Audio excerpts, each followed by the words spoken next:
Hi everybody, कैसे हो आप सब। I hope you are doing great. इस वीडियो में गेट का सेकंड पार्ट को देखते हैं।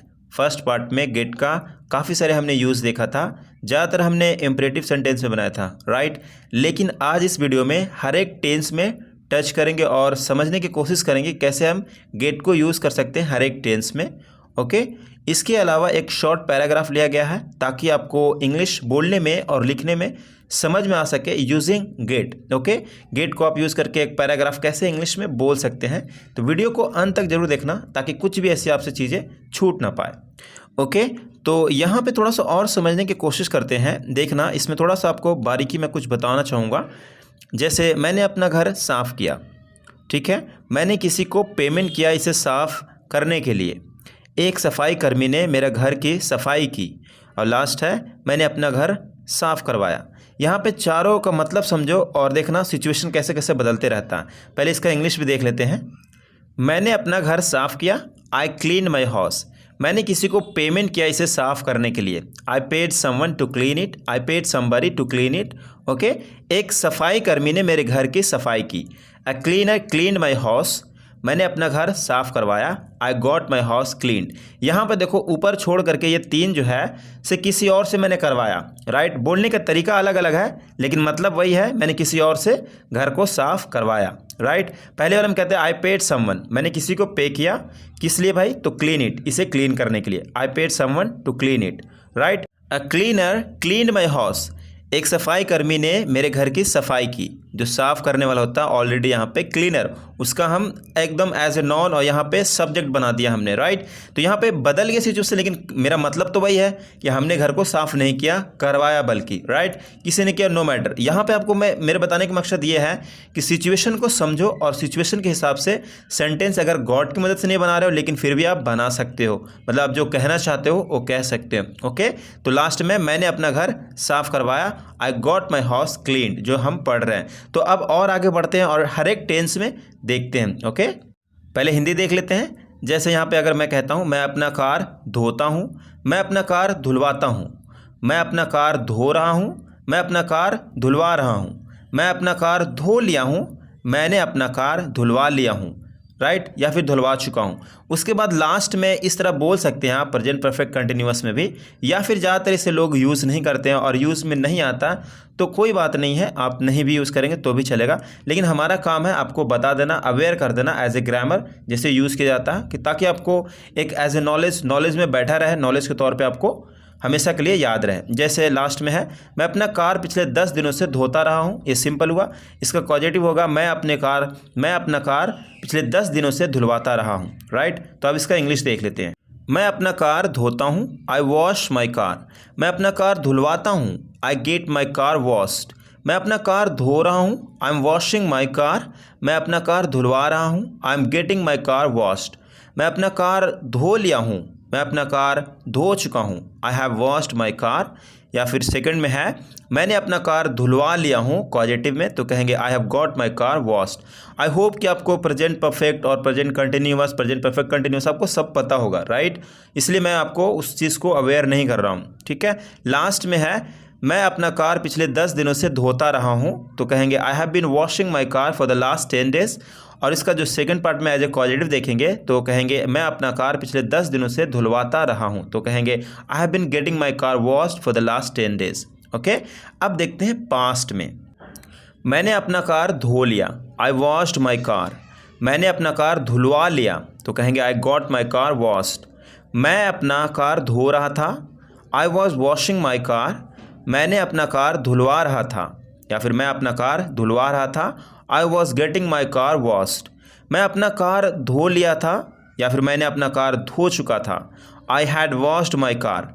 इसी का पॉजिटिव में बोलेंगे, मैंने अपना कार धुलवा लिया था, I had got my car washed.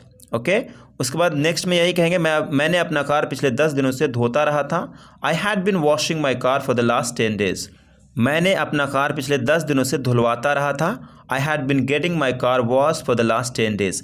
ये लास्ट वाला जो ज़्यादातर यूज़ नहीं किया जाता है और यूज़ करने को उतना मौका भी मिलता नहीं है, फिर भी मैं आपको बता दे रहा हूँ नॉलेज के लिए। ओके, और गाइस मैं हिंदी थोड़ा सा आगे पीछे हो गया, I am sorry for that. Try to understand as much as you could. Okay, अब इसे फ्यूचर में देख लेते हैं। मैं अपना कार धो लूँगा, I will wash my car, मैं अपना कार धुलवा लूँगा। I will get my car washed, मैं अपना कार धो रहा हूँगा। I will be washing my car, मैं अपना कार धुलवा रहा हूँगा, तो कहेंगे I will be getting my car washed.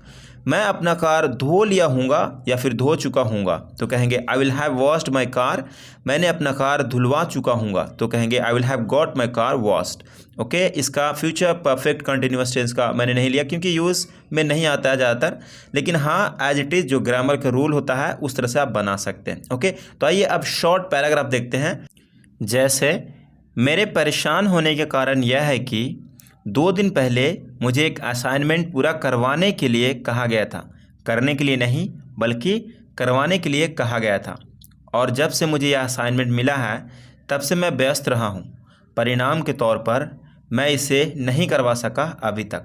और इसे सेंटेंस वाइज में हम तोड़ करके समझने की कोशिश करते हैं ताकि आपको इंग्लिश बोलने में भी आसानी हो, कैसे इंग्लिश बोली जाती है। ओके, जैसे मेरे परेशान होने के कारण यह है कि the reason why I am upset is because, उसके बाद है 2 दिन पहले 2 days अगो मुझे एक असाइनमेंट पूरा करवाने के लिए कहा गया था। मुझे कहा गया था, ये पास्ट इंडेफिनिट का पैसिव है, तो कहेंगे I was told to get an assignment completed, एक असाइनमेंट कंप्लीट करवाने के लिए। उसके बाद है और जब से मुझे यह असाइनमेंट मिला है, जब से मतलब मैं ये असाइनमेंट लिया हूँ, मिला है, तब से मैं व्यस्त रहा हूँ, तब से मैं बिज़ी रहा हूँ। एक मैंने आपको यूज़ बताया था एवर सिंस का, या फिर सिंपली सिंस भी रख सकते हैं। उसका यूज़ यूँ था कि जब से मैं तुम्हें देखा हूँ तब से मैं भूल चुका हूँ, इस तरह से कुछ यूज़ था। तो उसी का यूज़ से इसे हम बनाएंगे। And I have been busy, मैं बिज़ी रहा हूँ और मैं बिज़ी रहा हूँ एवर सिंस, जब से, तभी से, उसी समय से। आई रिसीव्ड इट, जब से मैंने इसे रिसीव किया हूँ। As a result I couldn't get it done, मतलब कि परिणाम के तौर पर, एज ए रिजल्ट परिणाम के तौर पर मैं इसे करवा नहीं सका। आई कुडंट गेट इट डन। एक यूज़ आपको पता होगा, आई कुडंट गो देयर, मैं वहाँ जा नहीं सका। आई कुडंट प्ले, मैं खेल नहीं सका। उसी का यूज़ यहाँ पे हमने किया है, लेकिन इसे आपको कॉजेटिव में बनाया गया है, तो इसे आपको कॉजेटिव में दिखाना पड़ेगा। ओके, उसके बाद अभी तक को आप कह सकते हैं यट या फिर बाय नाउ, तो सिंपल कह सकते हैं आई couldn't get it done by now. अब मेरा बॉस कह रहा है 2 दिन के अंदर पूरा करवाओ, करो नहीं बल्कि करवाओ, नहीं तो तुम्हें जॉब से निकाल दिया जाएगा। Now my boss is saying gate it done with in 2 days, otherwise you will be fired from the job, तुम्हें निकाल दिया जाएगा। ये फ्यूचर इंडेफिनिट का पैसिव है। ऑलराइट, तो आगे बढ़ते हैं। एक दोस्त मेरे से कहा तुम अपना काम AI की मदद से पूरा करवा सकते हो 2 दिन के अंदर। तो एक यहाँ पे यूज़ होता है अ friend of mine. A friend of mine का मतलब होता है कई दोस्तों में से एक। मान लो मेरा कई सारे दोस्त हैं, तो उसमें से कोई एक। ओके, तो आप उस जगह पे आप कह सकते हैं अ friend of mine, a friend of yours, a friend of his, मतलब उसका दोस्तों में से कोई एक। इस तरह से यूज़ किया जाता है। ओके, ये थोड़ा एडवांस में आता है, तो इसे आप भी यूज़ कर सकते हैं। तो कहेंगे अ फ्रेंड ऑफ माइन, मेरा दोस्तों में से एक दोस्त, सेड टू मी, मुझसे कहा, you can get it completed with in 2 days with the help of AI, तुम इसे कंप्लीट करवा सकते हो 2 दिन के अंदर with the help of AI, मतलब AI के मदद से। ओके, AI की मदद से। तो यहाँ पे आप विद द हेल्प ऑफ को बहुत अच्छे से यूज़ कर सकते हैं जब भी आप कम्युनिकेशन करें, तो विद द हेल्प ऑफ, जैसे कि यार with the help of you I can complete that, वो मैं कर सकता हूँ, कंप्लीट कर सकता हूँ तुम्हारी मदद से। इस तरह से विद द हेल्प ऑफ को यूज़ कर सकते हैं। नेक्स्ट, मेरे दोस्त का आइडियाज़ काम कर गया मेरे लिए, और फिर मैंने सारा असाइनमेंट जल्दी से पूरा किया और जमा कर दिया। My friends ideas worked out for me and then I completed all the assignment and submitted.